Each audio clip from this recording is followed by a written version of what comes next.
Bismillahirrahmanirrahim. Assalamualaikum warahmatullahi wabarakatuh.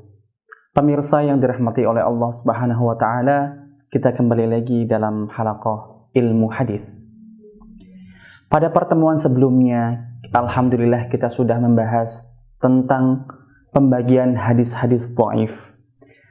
Pembagian hadis-hadis dhaif tersebut sangat penting untuk kita pahami agar kita dapat lebih mengetahui sifat-sifat hadis dhaif tersebut. Baik hadis dhaif yang disebabkan karena hilangnya atau putusnya sanad dalam sebuah hadis, atau hadis dhaif disebabkan karena adanya celah atau aib yang ada pada dalam diri seorang rawi. Pemirsa yang dirahmati oleh Allah Subhanahu wa taala, kita juga sudah memperbincangkan atau membahas tentang hukum mengamalkan hadis dhaif. Sejatinya hadis dhaif dikatakan dhaif atau lemah karena bukan semata-mata Rasulullah SAW tidak pernah mengucapkannya, atau tidak pernah mengerjakannya, atau tidak pernah menyetujuinya. Melainkan hadis dhaif dikatakan dhaif atau hadis dhaif dikatakan lemah karena tidak memenuhi syarat-syarat yang telah ditentukan oleh para ulamaul hadis. Oleh karena itu, jika ada sebuah hadis dhaif, maka tidak serta-merta kita tolak sepenuhnya, kecuali hadis itu benar-benar hadis dhaif yang sangat-sangat lemah, seperti hadis maudhu', matruk, atau hadis dhaif yang kuat yang lainnya. Pemirsa yang dirahmati oleh Allah Subhanahu wa taala, sebelumnya juga kita sudah membahas tentang hukum hadis dhaif dalam pengamalannya. Apakah boleh diamalkan atau tidak? Ada yang berpendapat boleh diamalkan dengan syarat memenuhi syarat-syarat tertentu. Salah satunya yaitu hadis dhaif tersebut jika ingin diamalkan, maka boleh diamalkan hanya dalam ranah fadhailil a'mal atau fadilah-fadilah dan keutamaan amalan. Jika hadis itu berisi tentang amalan-amalan yang lebih baik dilakukan atau amalan-amalan sunnah, maka hadis dhaif itu boleh diamalkan. Selain itu, hadis dhaif yang boleh diamalkan disyaratkan tidak boleh pada ranah akidah, karena hadis yang boleh diamalkan dalam ranah akidah hanyalah yang mutawatir atau yufidul ilma wa qat'i, harus qat'i, tidak boleh diamalkan dalam ranah akidah selain hadis atau ayat yang. Pemirsa yang dirahmati oleh Allah Subhanahu wa taala, selain itu pengamalan hadis dhaif juga harus ada hukum asli yang mendasarinya.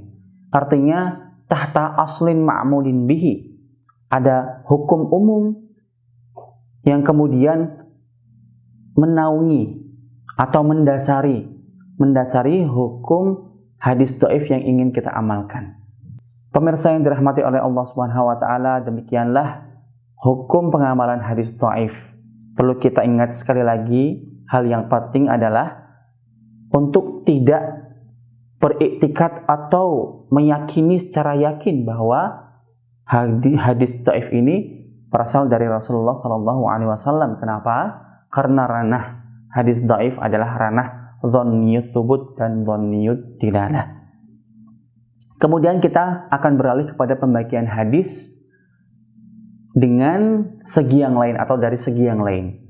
Yang mana sebelumnya kita sudah membahas pembagian hadis dari segi apakah dapat diterima atau tidak, dari segi atau min haitsu qabuluhu wa radduhu, yaitu hadis sahih, hadis hasan, dan hadis dhaif.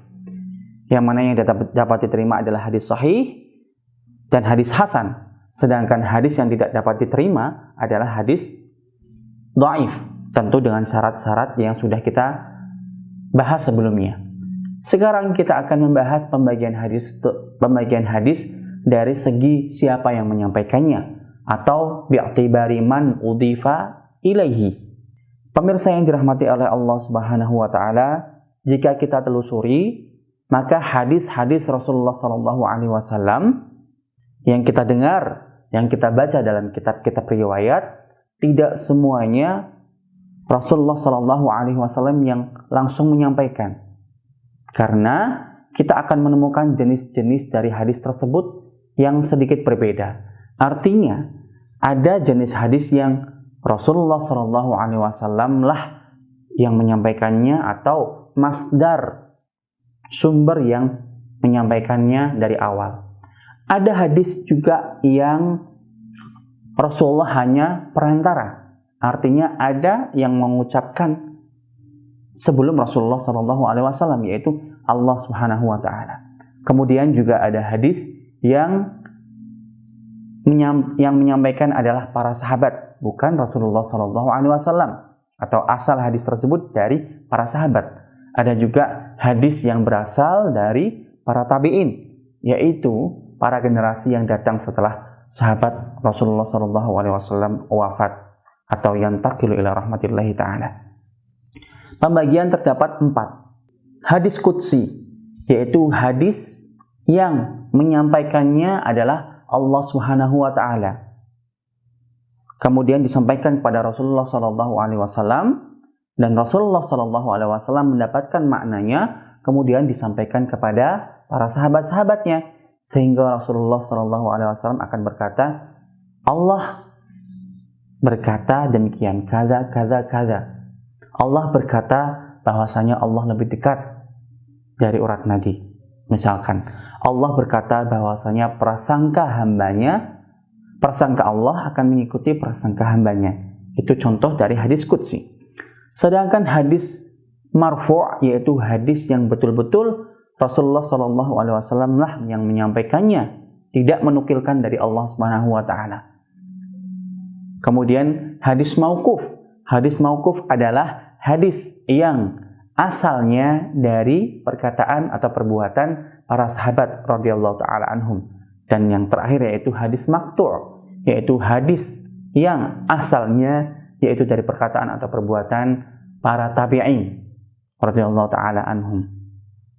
Demikian sekilas tentang pembagian hadis dari segi siapa yang menyampaikannya, dan akan kita lanjutkan insyaallah. Terima kasih. Wassalamualaikum warahmatullahi wabarakatuh.